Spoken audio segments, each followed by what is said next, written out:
La mañana entró por la ventana como siempre, lenta, caliente e inevitable. Doña Rosario estaba arrodillada junto al lavadero de cemento, las manos hundidas en el agua jabonosa. Tenía 62 años y una espalda que ya no se enderezaba del todo. La cubeta de plástico azul estaba llena hasta el borde. El sol apenas empezaba a quemar. Parecía una abuela más, una de esas que sobran en los pueblos olvidados de Jalisco. Pero en San Elías, un pueblo sin nombre en los mapas, las apariencias son la primera mentira del día.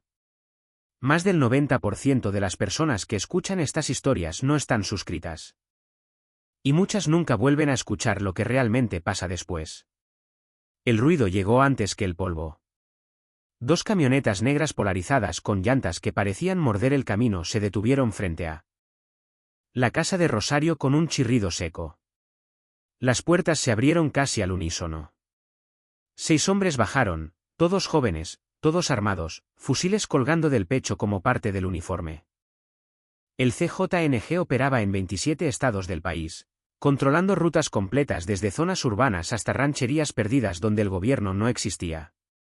San Elías era uno de esos puntos invisibles pero estratégicos, un nodo en la red que nadie mencionaba, pero todos conocían. Uno de los sicarios caminó hacia el patio. No tendría más de 25 años. Barbario, mirada dura, tatuajes en el cuello que decían más de lo que su boca podría contar. Se llamaba David, aunque nadie lo sabía todavía. Llevaba el fusil en la mano derecha, el dedo fuera del gatillo, pero cerca, siempre cerca. Los otros 5 se quedaron en la calle. Uno vigilaba hacia el norte, otro hacia el sur. Los demás fumaban con el rifle terciado como quien espera el camión. David llegó al patio. El polvo crujía bajo sus botas. Se detuvo a 2 metros de Rosario. Señora Rosario no levantó la vista. Siguió frotando la ropa contra el lavadero. El agua caía en hilos delgados, arrastrando jabón y tierra. Señora, le estoy hablando. Ella levantó la cabeza despacio. Lo miró sin sorpresa, sin miedo, como quien mira a un perro que ladra lejos. ¿Qué se te ofrece, muchacho? David apretó los dientes. No le gustó el tono. No le gustó que lo llamara muchacho. No le gustó que ella siguiera lavando como si él no estuviera ahí. ¿Usted vive sola? Sí. ¿No tiene familia? Tuve, ya no. El sicario miró. Alrededor, la casa pequeña de adobe, el techo de lámina oxidada, el patio sin flores, la ropa tendida que apenas se movía con el viento. Todo parecía abandonado por el tiempo, todo parecía inofensivo. ¿Conoce a la gente de la ermita? Rosario dejó la ropa en la cubeta, se secó las manos en el delantal, lo miró fijo. Conozco a quien tengo que conocer. David dio un paso adelante. Su bota quedó a centímetros de la cubeta llena. No se haga la viva, señora. Estamos buscando gente que anda moviendo cosas que no debe. Y nos dijeron que por aquí pasó alguien hace 2 noches. Aquí no pasa nadie. Segura, segura. Hubo un silencio largo. El tipo la estudió. Buscaba nervios, temblor, algún gesto que delatara mentira. Buscaba sudor en la frente, manos inquietas. Mirada esquiva. Pero Rosario solo sostuvo la mirada. Había algo en esa mujer que no cuadraba con la edad, con la ropa vieja, con el lavadero, algo que no se dejaba leer. David sintió algo parecido a la incomodidad. Y cuando los hombres como él sienten incomodidad, reaccionan con fuerza. Levantó la bota y pateó la cubeta. El agua jabonosa se derramó sobre la tierra arrastrando la ropa sucia. El plástico azul rodó hasta chocar con la pared. El sonido del agua cayendo fue lo único que se escuchó en el patio. Ojalá no esté mintiendo, señora, porque si miente no volvemos a tocar la puerta. Dio media vuelta y caminó hacia las camionetas. Los otros subieron sin decir palabra. Los motores rugieron. Las llantas levantaron otra nube de polvo que tardó minutos en asentarse. Rosario se quedó arrodillada viendo cómo la mancha oscura del agua se hundía en la tierra seca. La ropa estaba tirada entre el lodo y el polvo, la cubeta volcada. No dijo nada, no se movió. Solo esperó hasta que el sonido de los motores desapareció por completo. Entonces se levantó, recogió la cubeta y la llevó al tinaco para volverla a llenar. Pero algo en su mirada había cambiado. Algo que no estaba ahí antes. Y en ese momento, a 200 metros de distancia, en una colina baja cubierta de mezquites, un hombre bajó sus binoculares. Había visto todo. El hombre en la colina se llamaba él. Rojo. No era su nombre real, pero tampoco importaba. En este negocio, los nombres reales se entierran con los muertos.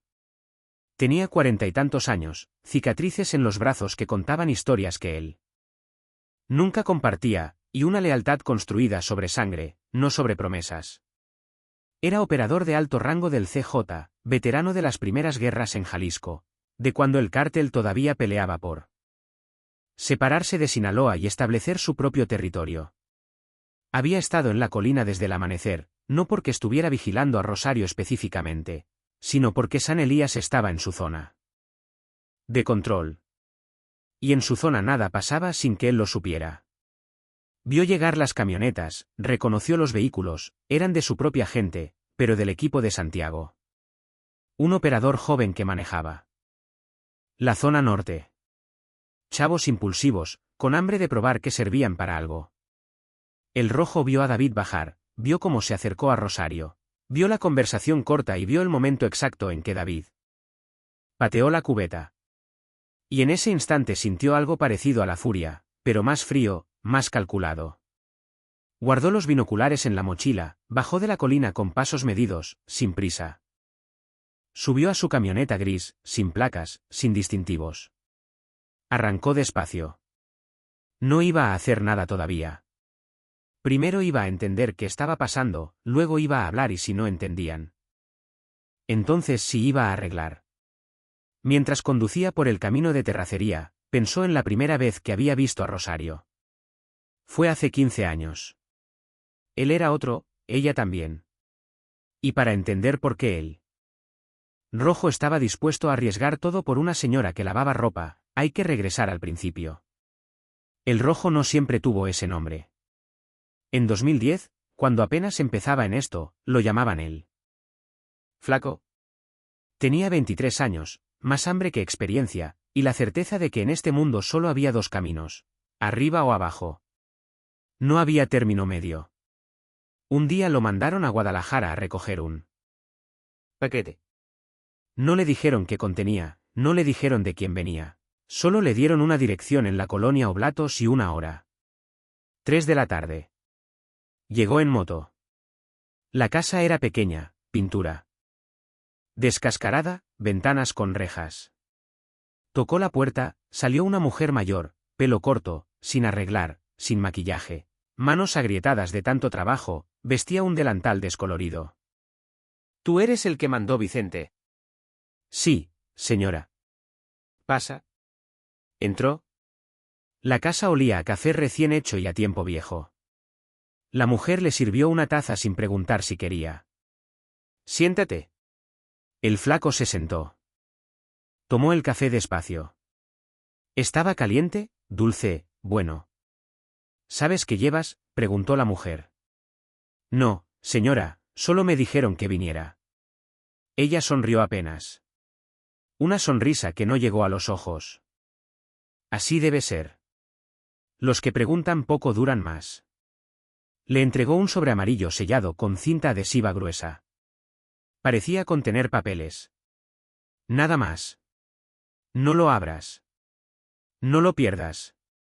¿Y si alguien te para? Dices que es de tu abuela, que está enferma, que necesita que se lo lleves al doctor. El flaco asintió, guardó el sobre en la chamarra, se levantó. Gracias por el café, señora. De nada, hijo. Salió de la casa, subió a la moto, arrancó hacia el punto de entrega a 30 kilómetros de ahí. A medio camino, en un retén improvisado, 2 patrullas lo detuvieron. Bajó despacio, manos arriba. Corazón acelerado, pero cara tranquila. ¿A dónde vas? A llevarle esto a mi abuela. Está enferma. ¿Qué llevas ahí? Papeles del doctor, recetas, ábrelo. Son privados, jefe. Uno de los policías lo agarró del brazo. El otro abrió el sobre, sacó los papeles, recetas médicas, estudios de laboratorio, radiografías. Todo con el nombre de una tal María Guadalupe Ramírez. Los policías se miraron entre sí. Uno revisó las recetas, el otro las radiografías. Buscaban algo, lo que fuera, pero solo había papeles médicos. ¿Qué tiene tu abuela? Diabetes y problemas del corazón. El policía suspiró. Metió todo de vuelta en el sobre, se lo devolvió. Vete y maneja despacio. El flaco subió a la moto, respiró hondo, arrancó sin prisa, llegó al punto de entrega 30 minutos después. Era una casa en las afueras rodeada de árboles. Vicente estaba esperándolo en el patio. ¿Algún problema? Me pararon, pero no vieron nada. Vicente tomó el sobre, lo abrió, sacó los papeles médicos uno por uno. Los revisó con cuidado. Entonces, con movimientos precisos, despegó con cuidado 3 pequeñas tarjetas de memoria que estaban pegadas entre las hojas con cinta adhesiva transparente. Las sostuvo contra la luz. Sonrió. Esa señora es la más lista que conozco. Lleva 30 años haciendo esto y nunca la han agarrado. ¿Sabes por qué? El flaco negó con la cabeza. Porque entiende que en este negocio la violencia llama la atención y la atención mata. Ella se mueve en silencio como sombra. Vicente guardó las tarjetas en su bolsillo. Si algún día necesitas algo, búscala. Se llama Rosario y si ella te ayuda, nunca la olvides, porque la gente como ella no existe. El flaco asintió. Nunca olvidó ese nombre. 15 años después, cuando ya era el rojo, cuando ya mandaba territorios completos, cuando ya había visto morir a la mitad de la gente con la que empezó, cuando ya había matado y ordenado matar, todavía recordaba a la mujer que lo había salvado sin que él lo supiera. Y ahora, esa mujer vivía sola en San Elías y alguien había pateado su cubeta. Rosario no siempre se llamó así y definitivamente no siempre fue una abuela lavando ropa. 30 años atrás. Cuando los mapas del crimen se dibujaban con otras manos y los códigos todavía significaban algo. Ella era conocida como la Jarocha, no porque fuera de Veracruz, sino porque así le decían en Guadalajara. En los bares donde los hombres poderosos hablaban en voz baja y las decisiones se sellaban con whisky barato y apretones de mano que valían más que cualquier contrato.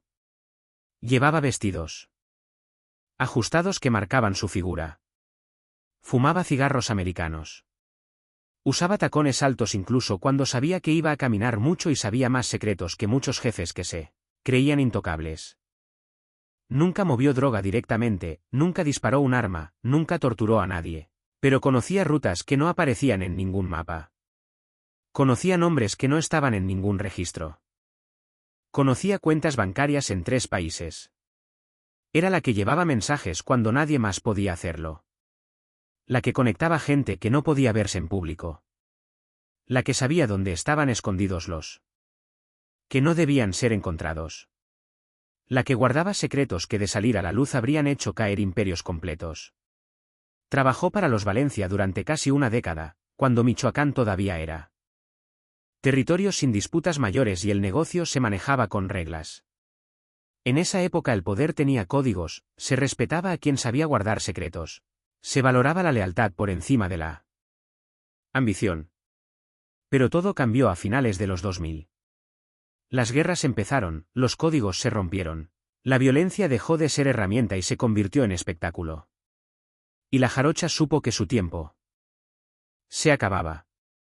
No huyó, no traicionó, simplemente desapareció. Se cortó el pelo, dejó las uñas pintadas, quemó los vestidos, cambió de nombre, se fue a un pueblo sin registro, sin historia, sin importancia. Empezó a lavar ropa ajena, a barrer patios, a ser invisible. Durante 3 años trabajó en casas de otros. Luego compró la suya con dinero que había guardado en lugares que nadie conocía. Vivió sola sin llamar la atención, sin hablar del pasado. Su hija se había ido a Guadalajara años atrás. No sabía a qué se dedicaba su madre realmente. Creía que era secretaria. Creía que el dinero venía de trabajos normales. Su esposo había muerto de diabetes, decía Rosario cuando alguien preguntaba. En realidad había muerto de 3 balazos en Tepic, pero esa historia. Estaba enterrada junto con él. Durante 20 años, Rosario vivió como fantasma y nadie en San Elías sabía quién era realmente. Nadie excepto 3 personas. Don Chui, el dueño de la tienda. Había sido halcón en los 90. Conoció a la jarocha en Guadalajara en una época en que ambos eran jóvenes y el mundo parecía más simple. Nunca lo dijo en voz alta, pero cuando Rosario necesitaba algo, él se lo conseguía sin preguntar. El Jero, que manejaba la ruta de transporte hacia Colima, también sabía. Su padre había trabajado con los Valencia. Había escuchado historias de la mujer que salvó a un jefe completo de una redada en Zapopan, solo con una llamada bien puesta, y el Rojo. Él sabía más que nadie, porque él le debía la vida. El Rojo llegó a San Elías al atardecer del día siguiente. Estacionó frente a la tienda de Don Chui, bajó sin prisa. Llevaba jeans, camisa de botones, botas gastadas, nada que llamara la atención. Don Chui estaba sentado afuera tomando una cerveza tibia. Cuando vio llegar la camioneta gris, supo quién era antes de que bajara. «Rojo, Chui, ¿qué pasó?» «¿Tú sabes qué pasó?» Don Chui asintió. Tomó un trago largo de cerveza. Los chavos no sabían. Pues deberían saber. Ya no se respeta nada, Rojo. Ahora solo importa quién tiene más fierros, quién grita más fuerte. El Rojo se apoyó en la pared, miró hacia la casa de Rosario al final del camino. Ella está bien. Está, pero ya no es lo mismo. Le patearon la cubeta como si fuera cualquiera. Lo sé, lo vi. Don Chui levantó la vista. Estabas ahí en la colina. Vi todo. ¿Y qué vas a hacer? El Rojo no respondió de inmediato. Encendió un cigarro, fumó despacio. Primero voy a hablar con ella, luego voy a hablar con ellos y después veremos. Don Chui asintió. Sabía que cuando el Rojo decía veremos, significaba que ya había tomado una decisión. Solo estaba siendo cortés. El Rojo caminó hacia la casa de Rosario. El sol estaba cayendo. El cielo se pintaba de naranja y morado. El polvo flotaba en el aire como neblina. Rosario estaba sentada en una silla de plástico afuera de su casa, pelando nopales. Tenía un bote de metal entre las piernas y un cuchillo pequeño en la mano derecha. Trabajaba con movimientos precisos, sin prisa. Lo vio llegar desde lejos. No se levantó. No cambió su ritmo. El Rojo se detuvo frente a ella, se quitó los lentes oscuros. Doña Rosario Rojo. Sabía que vendrías. ¿Cómo sabías? Porque te conozco y porque vi tu camioneta en la colina. El Rojo sonrió apenas. Nunca podía sorprenderla. ¿Puedo sentarme? Es tu rancho. Haz lo que quieras. Él se sentó en el suelo de cuclillas, como lo hacen los que han pasado tiempo esperando en las sierras. Apoyó los brazos en las rodillas. ¿Te hicieron algo? ¿Te solo patearon mi cubeta? Nada más. Nada más. Rosario dejó los nopales en el bote, se limpió las manos en el delantal, lo miró directo. No quiero que hagas nada, Rojo. No vale la pena. No es por ti, es por el respeto. El respeto ya no existe, tú lo sabes. Exacto. Y por eso hay que recordarles que todavía importa. Hubo un silencio largo. El viento movía las hojas secas en el patio. A lo lejos se escuchaba el ladrido de un perro. ¿Todavía te buscan?, preguntó ella. Algunos, pero ya no importa. Todo cambió. Ahora mandan otros, más jóvenes, más impulsivos. ¿Y tú qué haces? Lo que me toca, cuidar territorios. Resolver problemas, mantener el orden donde se puede y esto es un problema. El Rojo levantó la vista, la miró fijo. Sí, porque si no se resuelve, va a parecer que cualquiera puede faltar al respeto y Eso no puede pasar. Si hoy le patean la cubeta a una señora y no pasa nada, mañana humillan a otra cosa y luego a otra. Y luego ya nadie respeta nada. Y cuando no hay respeto, solo queda el miedo. Y el miedo sin control es caos. Rosario sabía que tenía razón. Había visto ese ciclo repetirse durante 30 años. Sabía cómo terminaba. ¿Qué vas a hacer? Hablar primero, explicarles, si entienden bien. Si no voy a tener que arreglar. No quiero que mates a nadie por mí, Rojo. No es por ti, es por el orden, por lo que significa. Se levantó, se sacudió el polvo de los pantalones, miró hacia él. Horizonte donde el sol ya casi desaparecía. ¿Necesitas algo? Una cubeta nueva estaría bien. El Rojo sonrió. Te mando 2 y lo que más necesites con una basta. Te mando 2 de todos modos. Rosario asintió. Lo vio alejarse. Cuando llegó a su camioneta, volteó una última vez. Doña Rosario. Sí, gracias por todo, por aquel día, por el sobre, por salvarme sin que yo supiera. No tienes nada que agradecer, hijo. Solo hice lo que tenía que hacer. Por eso mismo, gracias. Subió a la camioneta, arrancó despacio, se perdió en la oscuridad que ya caía sobre San Elías. Rosario se quedó sentada un rato más, luego entró a la casa, cerró la puerta. Prendió una vela porque la luz eléctrica estaba fallando y en el silencio de esa noche supo que algo iba a cambiar. El Rojo no perdió tiempo. Al día siguiente, antes de que el sol saliera, mandó un mensaje a través de los canales internos. Breve, directo, reunión obligatoria, Rancho El Mezquite, mediodía. Los 6 que fueron a San Elías ayer, no falten. El mensaje llegó a Santiago, el operador que manejaba la zona norte. Santiago lo leyó. Sintió un peso en el estómago. Sabía que el Rojo no convocaba. Reuniones por gusto. ¿Qué hicieron?, le preguntó a David cuando lo llamó. Nada, solo fuimos a preguntar por unos tipos de la ermita y nada. Una vieja nos dijo que no sabía nada. Ya. Seguro que solo eso. David tardó en responder. Pues pateé su cubeta. Pero era solo una vieja, güey. Santiago cerró los ojos, respiró hondo. ¿Qué? ¿Por qué? Porque el Rojo no cita a 6 güeyes por una cubeta. Significa que esa vieja no es cualquiera. David sintió algo parecido al miedo, pero lo disimuló con risa nerviosa. Está exagerando. Era una abuela lavando ropa. Ojalá tengas razón. Porque si no vamos a tener un problema grande. A las 11 de la mañana las 2 camionetas salieron hacia el rancho El Mezquite. Iban los 6 sicarios que habían ido a San Elías. David venía en la primera camioneta callado, fumando un cigarro tras otro. Los otros también estaban tensos. Uno de ellos, el más viejo del grupo, un tipo de 30 años que le decían el Tigre, sabía que esto no pintaba. ¿Bien? ¿Alguien sabe quién es esa señora?, preguntó. Nadie respondió, porque si el Rojo nos citó por esto, es porque ella importa. Y si importa, deberíamos haber preguntado antes. Ya cállate, Tigre. Estás paranoico, dijo David. No estoy paranoico. Estoy vivo y lo estoy porque no hago pendejadas sin preguntar.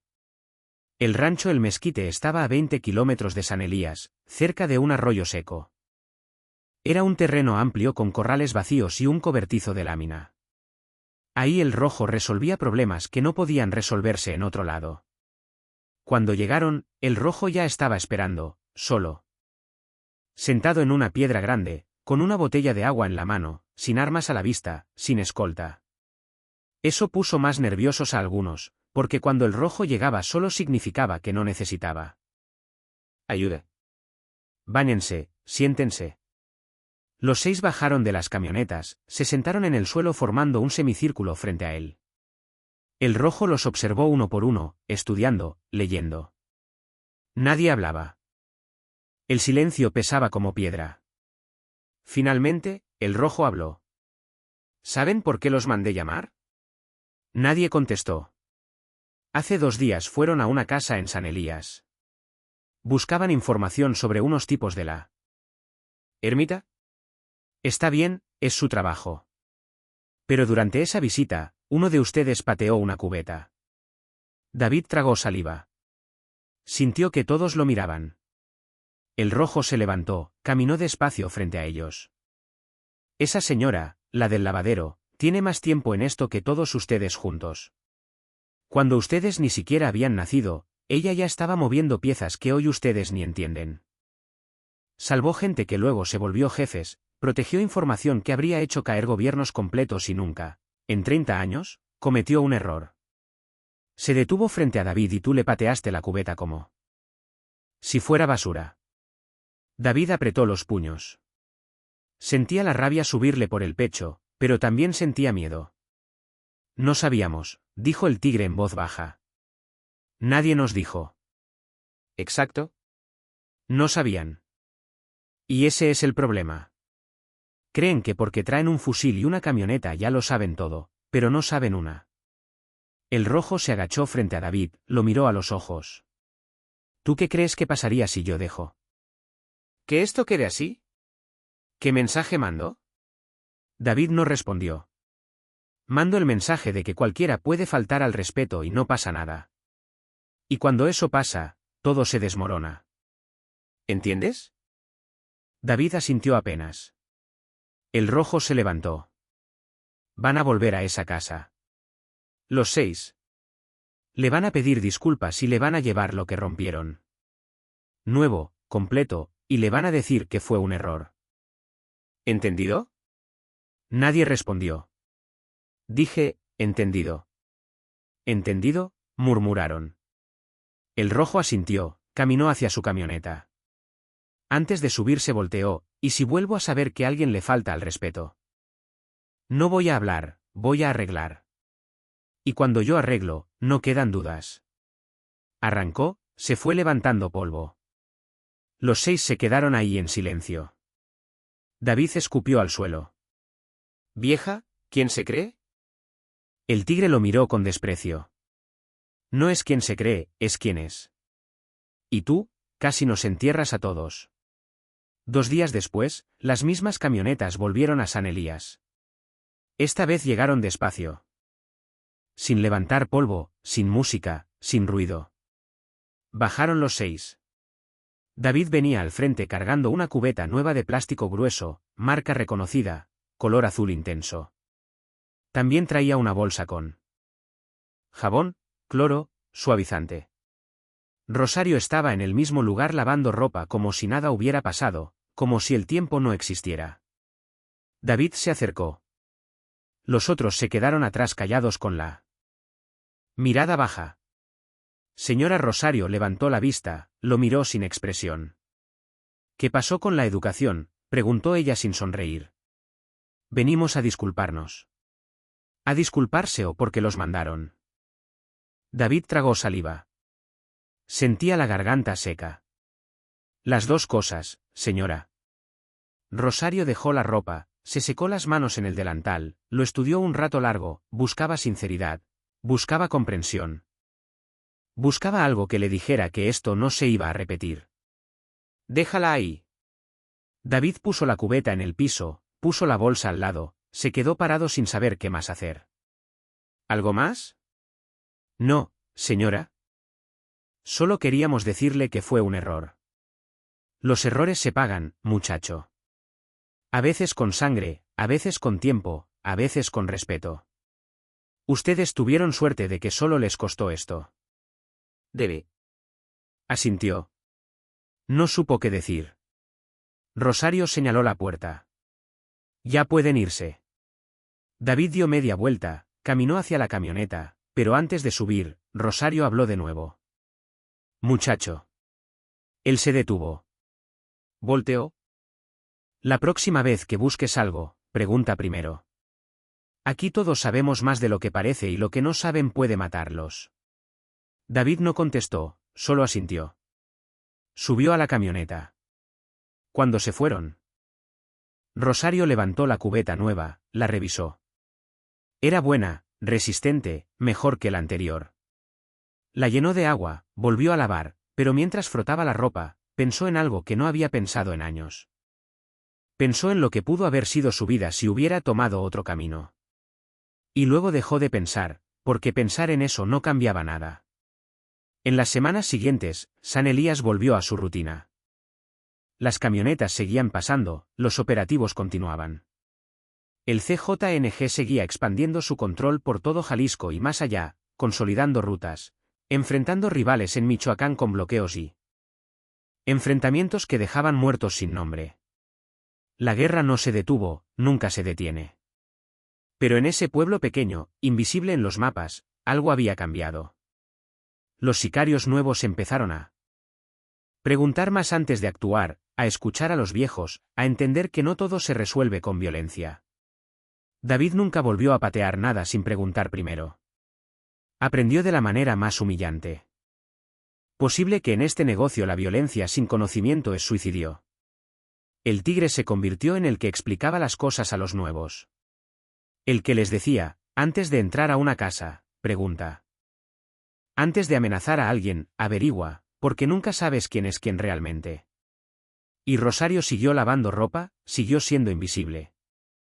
Pero ahora, cuando las camionetas pasaban frente a su casa, algunos bajaban la velocidad, algunos saludaban con la mano y los que sabían, los que llevaban años en esto, le decían a los nuevos, esa señora no es cualquiera, respétala, porque si no, el rojo te va a buscar. Y cuando él busca, no pregunta dos veces. El rojo volvió una última vez, 6 semanas después de todo. Llegó al atardecer cuando el cielo se pintaba de rojo y naranja. Rosario estaba sentada afuera tomando café de olla en una taza de peltre. ¿Cómo va todo?, preguntó él sentándose en el suelo. Tranquilo, ya nadie molesta. Me dijeron que hasta te saludan. Algunos, los más educados. El rojo sonrió. Sacó un cigarro, lo encendió. ¿Sabes? A veces pienso en cómo sería todo si las cosas hubieran sido diferentes. Rosario tomó un sorbo de café. Diferentes. Como si hubiera estudiado, si hubiera tenido otra vida, si no hubiera entrado en esto. ¿Te arrepientes? El rojo miró el horizonte, las montañas oscuras, el cielo que se iba apagando. No sé si arrepentirse sea la palabra correcta, pero sí pienso en lo que pudo ser. ¿Y qué pudo ser? No lo sé, por eso pienso. Rosario asintió, dejó la taza en el suelo. Yo también pienso a veces en mí. ¿Hija? En si hice bien en alejarme, en si debí haberle dicho la verdad. ¿Y qué habrías ganado? Nada, pero al menos habría sido honesta. La honestidad en este mundo mata, doña Rosario. Usted lo sabe mejor que nadie.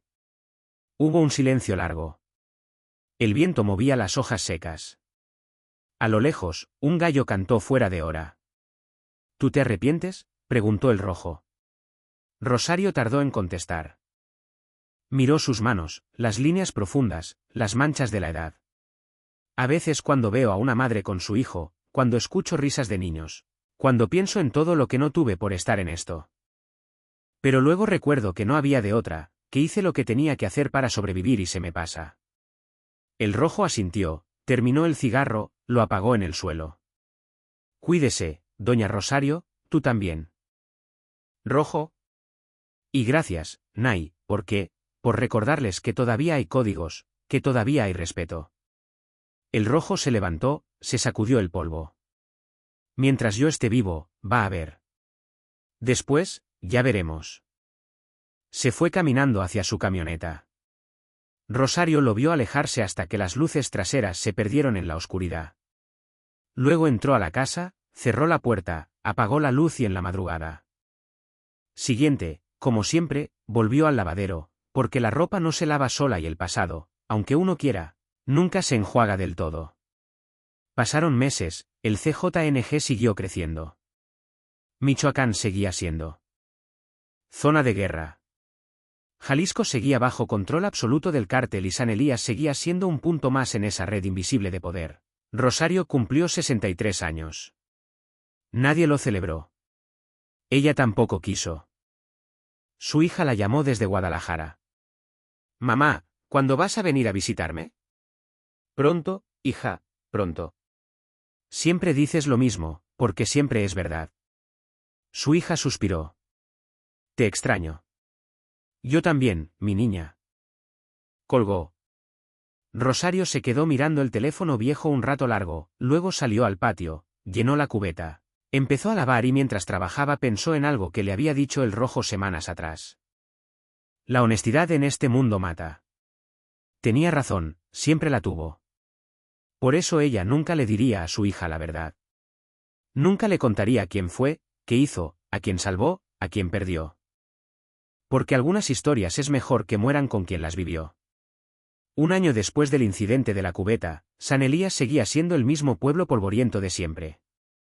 Las camionetas seguían pasando, los sicarios seguían operando, la vida seguía su curso violento y silencioso, pero había una casa al final del camino donde nadie molestaba, donde todos respetaban, donde incluso los más jóvenes, los más impulsivos, bajaban la voz al pasar. Rosario seguía lavando ropa todas las mañanas, seguía pelando nopales por las tardes, seguía tomando café de olla al atardecer. Para cualquiera que pasara era solo una abuela más, invisible, insignificante. Pero los que sabían, los que entendían cómo funciona realmente este mundo, sabían que esa mujer era más peligrosa que cualquier sicario armado, porque ella conocía secretos que podían destruir imperios, porque había salvado vidas sin pedir nada a cambio, porque había sobrevivido 30 años en un negocio donde la mayoría no dura ni 3, y porque había entendido algo fundamental, que en un mundo donde todos quieren ser recordados, los que eligen ser olvidados son los más poderosos. El Rojo lo sabía. Por eso la protegía. Don Chui lo sabía, por eso la respetaba. El Jero lo sabía, por eso nunca mencionaba su nombre. Y David, después de aquel día humillante también lo aprendió. Hay historias como esta que casi nadie comenta y por eso se repiten. Más del 90% de las personas que escuchan estas historias no están suscritas al canal. Y quizá por eso estas realidades siguen ocurriendo en silencio.